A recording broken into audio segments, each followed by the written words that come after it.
جمعیت علماء اسلام فے کے سربراہ مولانا فضل الرحمان کے مطالبے پر آئینی ترامیم کے مسودے میں متعدد تبدیلیاں کی گئیں، جس کے اہم نکات سامنے آ گئے۔ ذرائع کے مطابق چیئرمین پیپلز پارٹی بلاول بھٹو زرداری کی کوششوں سے کم ایجنڈے پر حکومت اور مولانا میں متعدد نکات پر اتفاق ہو گیا ہے۔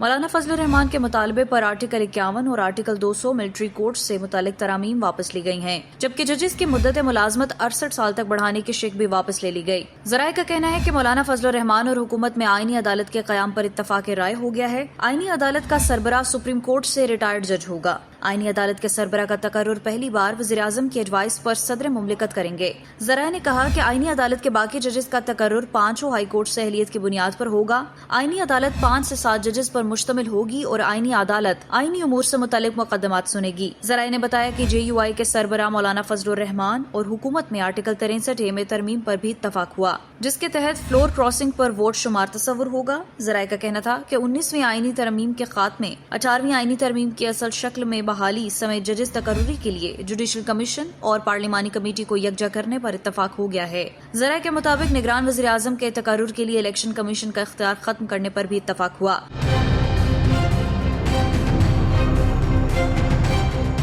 نگران وزیر اعظم کا تقرر 12 رکنی پارلیمانی کمیٹی کرے گی۔ کمیٹی میں حکومت اور اپوزیشن اراکین کی تعداد مساوی ہوگی۔ کمیٹی میں اتفاق نہ ہونے پر نگران وزیر اعظم کا تقرر جوڈیشل کمیشن کرے گا۔ ذرائع کا بتانا تھا کہ چیف الیکشن کمشنر کا تقرر جوڈیشل کمیشن کے ذریعے کرنے اور چیف الیکشن کمشنر کے تقرر کے لیے وزیر اعظم اور اپوزیشن لیڈر کا اختیار ختم کرنے پر بھی اتفاق ہوا۔ ذرائع نے کہا کہ سپریم کورٹ کے چیف جسٹس کے تقرر کے لیے پینل مانگا جائے گا۔ چیف جسٹس کے تقرر کے لیے پینل 5 ججز پر مشتمل ہوگا۔